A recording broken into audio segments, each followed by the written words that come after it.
Olá, aqui é a professora Eliane Vieira e eu quero começar esse vídeo com duas perguntas. A primeira, como você se lembra das matérias, dos conteúdos, dos conceitos que você estuda? E a segunda, como você faz para não esquecer aquilo que você aprende nas aulas?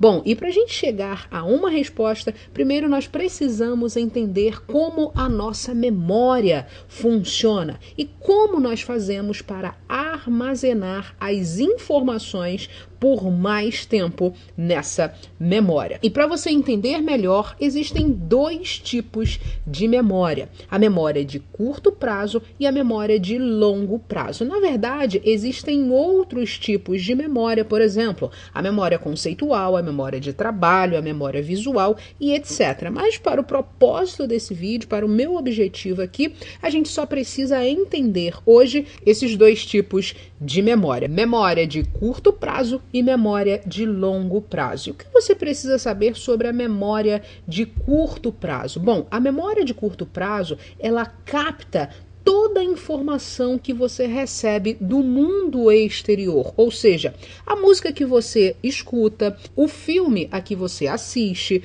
o livro que você lê, todas essas informações são captadas pela memória de curto prazo. O que essa memória faz? Ela converte essas informações em memórias que de fato permanecerão no seu cérebro. Então a memória de curto prazo vai acabar atuando como um filtro, ou seja, como um depósito temporário de retenção. Esse tipo de memória, de maneira geral, ele é extremamente importante para a nossa sobrevivência, porque é nesse estágio que o cérebro vai selecionar aquelas informações que são úteis para você e descartar aquelas que não são. Um exemplo muito clássico de memória de curto prazo é quando a gente tenta memorizar o telefone de alguém. Eu não sei se isso já aconteceu com você, mas se alguém, um amigo, falar para você: olha, decora aí o número do telefone do João, 995432710. Estou chutando aqui um número de telefone. O que você faz quando alguém pede isso para você? Você fica repetindo aquele número, você fica 995432710. Aí de novo, 99, deixa eu decorar a primeira parte, 99543, e você fica repetindo aquele número até que seu amigo consiga de fato anotá-lo. E se daqui a 10 minutos alguém te perguntar qual era mesmo o número do João, hein? É bem provável que você diga: esqueci, não sei, não lembro mais qual era o número do João. E por que isso acontece? Porque a informação, o número do telefone lá do João ficou na memória de curto prazo. E como você não mandou um aviso para o seu cérebro dizendo que aquela informação era importante, o que ele fez? Ele simplesmente a descartou.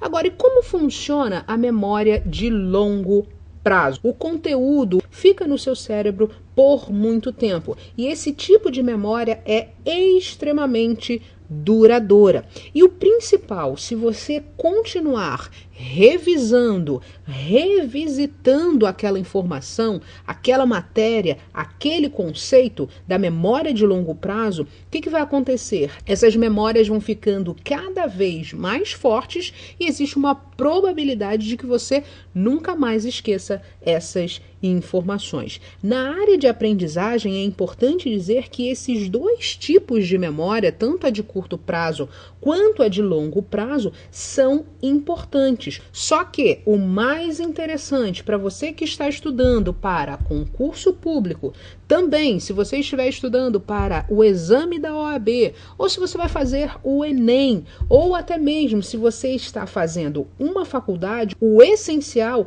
é você descobrir como manter os conteúdos, as matérias, os assuntos que você estuda, onde? Na sua memória de longo prazo. E para isso, nós precisamos falar de algo que se chama curva do esquecimento. E de forma bem resumida, a curva do esquecimento nada mais é do que uma fórmula matemática que calcula a taxa em que algo é esquecido depois de inicialmente aprendido.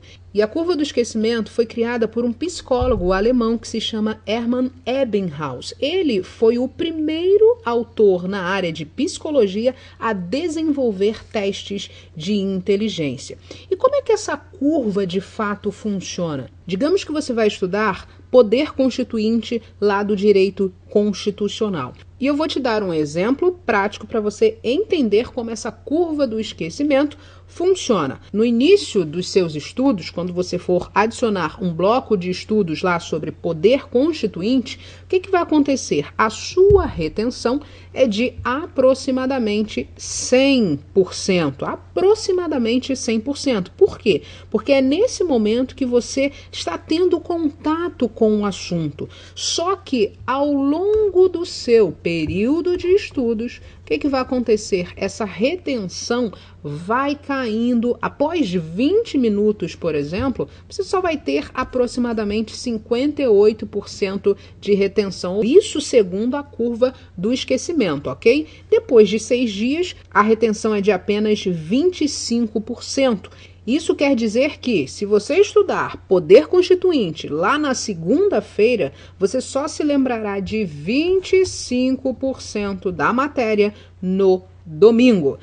Eu sei muito bem que essa não é a melhor notícia do mundo que eu poderia te dar, mas é a verdade, é a realidade nua e crua. E a grande pergunta diante desse cenário é a seguinte: como você pode aumentar essa porcentagem de forma que no domingo você se lembre de mais partes do conteúdo? E a resposta é bastante simples. É você adicionar blocos de revisão ao seu plano de estudos. E se você quiser que eu fale um pouquinho mais sobre os blocos de revisão, deixa um comentário aqui embaixo que eu faço um vídeo mais específico, mais explicativo sobre esse assunto. E colocando isso de forma bem prática, você pode fazer o seguinte: na segunda-feira, eu vou colocar aqui poder constituinte, você pode utilizar essa técnica para qualquer matéria. Então, digamos que aqui na segunda-feira você comece a estudar poder constituinte. Você vai adicionar aqui um bloco de revisão logo após você ter terminado. E é importante dizer que esse bloco de revisão é curto. Logo após você terminar de estudar a parte teórica de poder constituinte, ok? E quando vai ser o seu próximo bloco de revisão? Aqui, depois de um dia, 24 horas de você ter estudado o poder constituinte. É importante que você adicione mais um bloco de revisão depois de 3 dias, mais ou menos, de você ter começado a estudar a matéria. Então, a gente poderia colocar aqui um bloco de revisão na quinta-feira também. É importante dizer que esse bloco de revisão da terça e este aqui da quinta devem ser blocos um pouquinho mais longos do que o bloco de revisão da segunda, ok?